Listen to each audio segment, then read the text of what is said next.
والسلام على رسول الله الأمين. مداخلتي ستكون باللغة الإنجليزية، ولكن بنهايتها إن شاء الله سيكون هناك ملخص باللغة العربية. بالأمس استمعت لأحد الزملاء باللغة الفرنسية وحبيت أن أستمتع بالجلوس، فلذلك أردت أن أعطي فرصة لمن لا يتحدث باللغة الإنجليزية لكي لا يظلم معنا.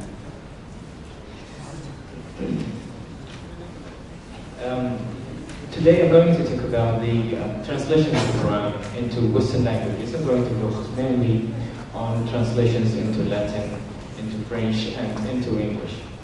So many resources talk about the translation of the Quran as it started with Orientalists, but we could trace quite a number of attempts that have been made by, or as early as the era of the Prophet Muhammad ﷺ.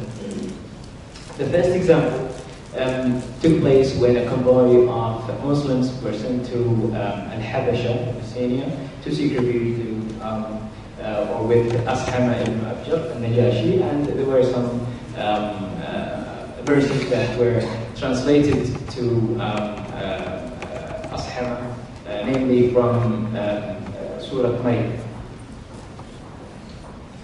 Later, Prophet Muhammad ﷺ sent quite a number of letters to some rulers, and one of these letters was sent to Al-Muqawqis, ruler of Egypt, inviting him to embrace Islam. And the letter also included one Quranic verse which was also translated for the Coptic ruler. As Islam spread, a pressing need to translate the Quran arose after the Islamic conquest, especially for non-Arab Muslims, the new Muslims. So they demanded translations to Syriac, to Persian, and to Turkish. Interestingly, though, a number of references posit that Salman al-Farisi, companion to Prophet Muhammad ﷺ, translated the Quran into Persian, but it seems like he only transliterated some verses to ease the pronunciation of Quran in Arabiya or to the Persian tongues. So later on, attempts to translate the Quran were actually rejected. The attempts were consistently rejected by most scholars, with the exception of Hanafi, Hanafi, which was later abandoned. The only form of translation which was allowed was that of exegetical commentary, a form of intralingual translation. Such a theological stance seems to have kept Muslims aloof from translating the Quran, which had eventually led to the Quran being translated by Westerners.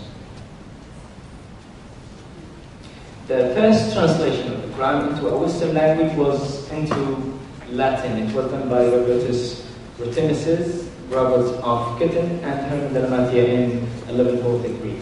It has been done for missionary purposes and to review the Islamic message, as believed by Denver. According also to Sale, who had actually translated the Quran as well, it does not deserve the name of a translation, as it abounds in omission and in commission. Aubrey, who is a translator of the Quran as well, agrees that this translation is full of inaccuracies and misunderstandings of the source text, and that it was also motivated by hostile intentions. 4 centuries later, a revised attempt of the previous translation was undertaken by Theodorus Bibleander in Basel in 1543. Since it copied the same mistakes made by Britannicus and Dalmatians, it was still erroneous, according to Craig. In 1647, and I don't know how to pronounce this word or this name in French, but I think it sounds like André Durier or something. A French Orientalist and former French consul in Egypt produced also a French translation of the Quran entitled the Al-Quran of Mahomet, translated out of Arabic into French by the Cyril Durier, Lord of Malzer. This translation was also criticized by Sale in quote sale here, there being mistakes in every page, besides frequent transpositions, omissions, and additions, falls unpardonable in a work of this nature. The first English translation was by Ross in 1688 in London and was based upon Dorier's translation. So it was basically taken from the French translation. Since Ross had insufficient knowledge of Arabic and was not proficient in French either, it was very bad translation in which he added a number of new mistakes to those committed by Dorier. Ross also attacked the Quran as being so rude, forced with contradictions, blasphemous, and containing ridiculous fables. Despite this, Ross' translation was used by the English people for nearly a century. A decade later, in 1698, a Latin translation was published in Padua and was written by Marashi, who was confessor to Pope Benedict VII. Krag, so I think this is the 11th, I believe. Krag raised it as being exact and valuable, but marred by Arabism and by adhering too literally to the Arabic idiom, which made it hard to understand. So this is, I would say, this is the first literal translation of the Quran. Apart from that, the accumulated comments of quotations are of little or no use at all. Then we come to Sale, who's been like a very harsh critique of these translations. He also published a translation of the Quran in 1734, and it was based upon the translations of Marashi, Abraham Hinkelmann, and Ross. It became the most famous English translation for its time and served as the inspiration for a number of later translations. However, it was also criticized for being far from impartial translation, as Sale himself admitted. Sale claimed he had consulted public libraries, speaks here of his endeavor to do the original impartial justice. But even a kind of reading of the translation shows that what Sale says is one thing and what he did was another thing. So, for example, Ar-Rahman Ar-Rahim, in Bismillah Ar-Rahman Ar-Rahim, it was translated into one word, the most merciful.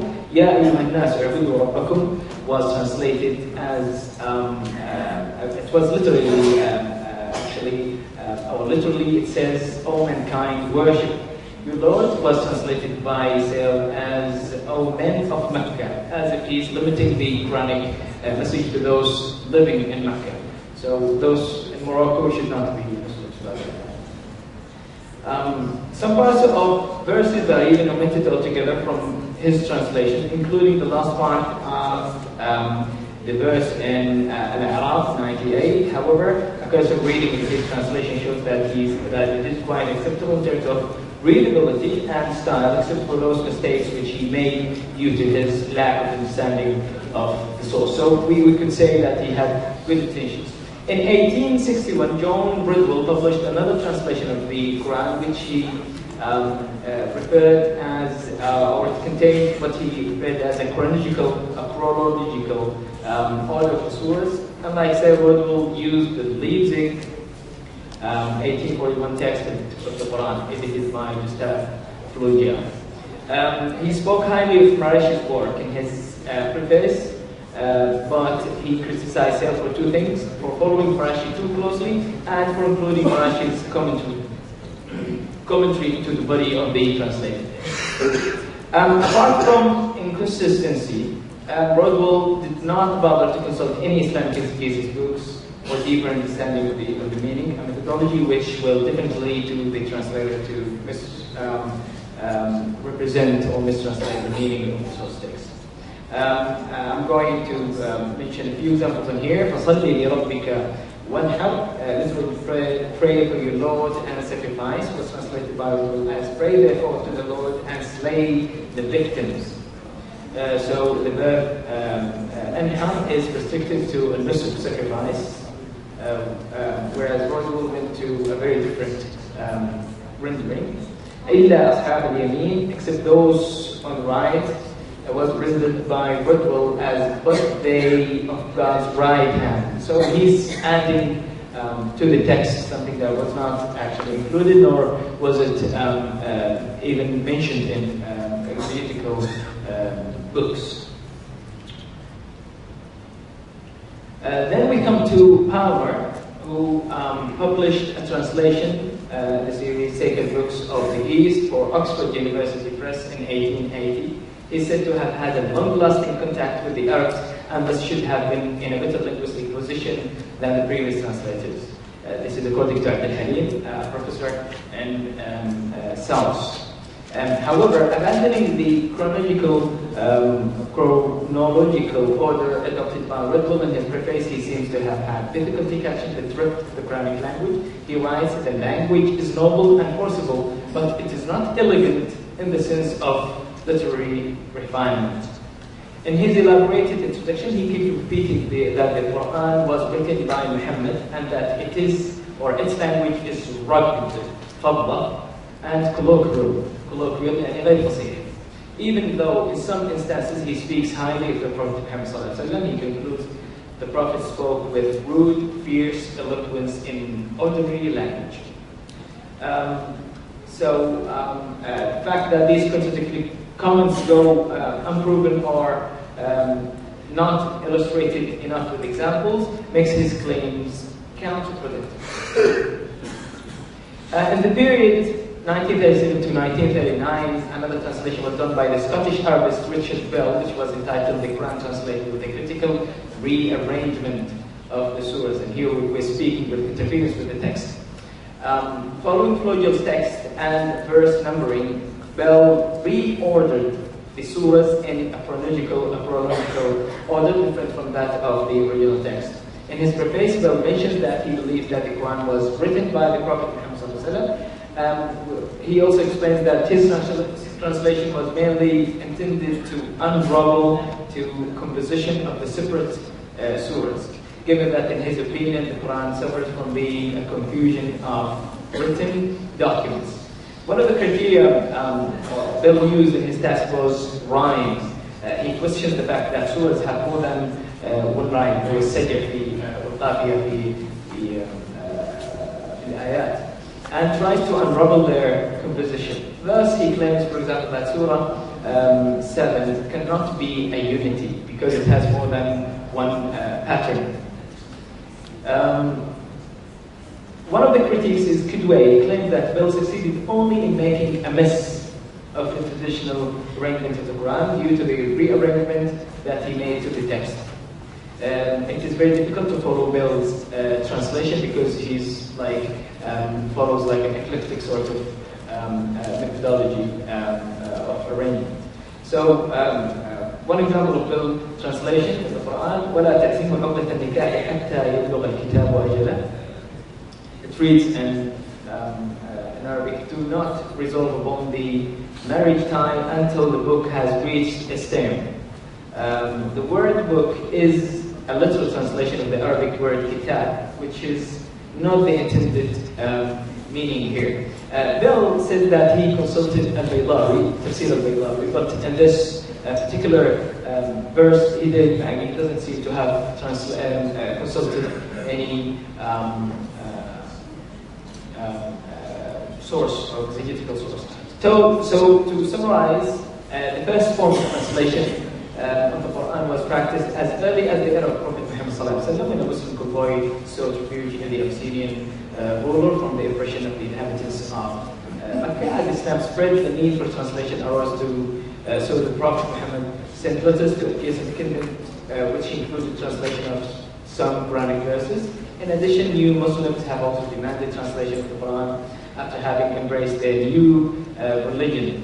They needed to understand its message so that they could practice their rituals properly. Scholars were originally reluctant to approve of a complete translation of the Quran, which deterred translators from doing the translation. Later on, Christian missionaries exerted great efforts to understand the Quran and translated it into a number of languages, namely Latin, French, and English, in this research or this paper. They were motivated by a desire to disprove the Quran and Islamic claim.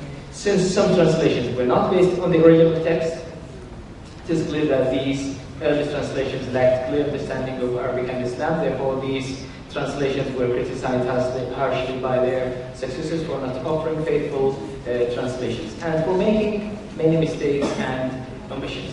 Increasing access to learning Arabic and Islamic beliefs has helped translators gain a better understanding of the content of the Quran, meaning that the later translations carried out by non-Muslims improved in terms of quality and thus acquired a better status. الآن أتي إلى ملخص باللغة العربية. اهتم المستشرقون بالترجمة منذ بدأ الإسلام ينتشر في أوروبا بعد قيام دولة الإسلام في الأندلس، وشعروا بحاجة إلى التعرف على الدين الإسلامي وعلى ثقافته وعقائده، إذ هو باعتقادهم يشكل أعظم خطر بهم ويهدد بقاء ديانتهم، فحكموا على دراسة القرآن الكريم وترجمته وقاموا بوجود جبارة في هذا المجال. وأهم الترجمات الأصيلة التي نقل عنها أو نقلت منها الترجمات الأخرى ترجمة دوريين، وهي أول ترجمة قرآن الفرنسية، ولقيت هذه الترجمة رواجا عظيما. وعن هذه الترجمة تم ترجمة القرآن إلى الإنجليزية والهولندية وعن الهولندية إلى الألمانية. أيضا ترجمة سيل، وهي من أشهر الترجمات إلى اللغة الإنجليزية، صدرت عام 1934. وسيل يعتبر شيخ المترجمين الإنجليز، وتعد ترجمته من أقدم وأشهر الترجمات الإنجليزية على الإطلاق. وقد عمل عليها سيل تعليقات أخذها من ترجمة مارتشي للقرآن كما اعترف هو بها. ترجمة أيضا إدوارد بالمر، وهي ترجمة حرفية أكثر منها ترجمة للمعاني. ترجمة آرثر جون آفري، وهي ترجمة كاملة. وثم فيما بعد قدم ترجمة أخرى تعتبر يعني ترجمة مفسرة وترجمة تفسيرية، وهذه الترجمة تعطي أعطتها بأسلوب رشيق، فمن يعني يقرأها يجد فيها أسلوبا أدبيا جميلا. ولكن من ناحية المعنى لا أستطيع أن أحكم كونها يعني راعت المعنى أم تلاحظ. فلذلك كثير من الناس عندما يقرأ ترجمة القرآن يقول هذه ترجمة جميلة وهذه ترجمة غير جميلة، إنما هو يحكم فقط على الأسلوب الكتابي وليس يحكم على جودة نقل المعنى. لا شك أن ترجمة معاني القرآن الكريم القائمة المستشرقون بنيت على ما قرروه عقديا لديهم وعلى آراء مناهضة للإسلام وتوجيهات هدائية. لذلك نجد أن أعمالهم في ترجمة القرآن تتم وفقا لأهوائهم، ويقصدون أيضا منها التشبيه من خلال أولا التشكيك في قطعية نصوص القرآن الكريم، ويشككون في دلالاته قطعية وثبوته وسلامة نقله وتواتره. أيضا هم يدعون أنه بشري وأنه من كتابة الرسول صلى الله عليه وسلم، فلذلك يسموه بكتاب محمد أو بقرآن محمد وهكذا. أيضا يقولون بزمنيته ومكانيته، فيقولون أيضا أنه لأهل مكة مثلا. أخضعوا أيضا ترتيب سور القرآن كما تحدثت سابقا إلى أكثر من طريقة، وهذا في تدخل مع النص الأصلي. وهذا يعني يتحدثون أهل الترجمة خصوصا بعد تأسيس يعني translation studies as a discipline يتحدثون دائما عن faithfulness to the text، وهذه يعني تخرق أبسط الجديات faithfulness. في الخاتمة يعني هناك بعض التوصيات أن تتولى ترجمة القرآن الكريم لجان متخصصة، فيها من المفسرين وفيها أيضا المتخصصين في اللغة العربية واللغة الإنجليزية، ولا يكون جهد فرديا لأن الفردية عادة ما ينتج عنها أخطاء كبيرة. أن تكون هناك هيئة أو مجمع إسلامي عالمي يقوم بالعناية بمثل هذه القضية الكبيرة، وسنقوم بكتاب يعني سأقوم بهذه التوصيات إن شاء الله كتابيا. أشكر لكم طيب الاستماع، أتمنى أنه كان العرض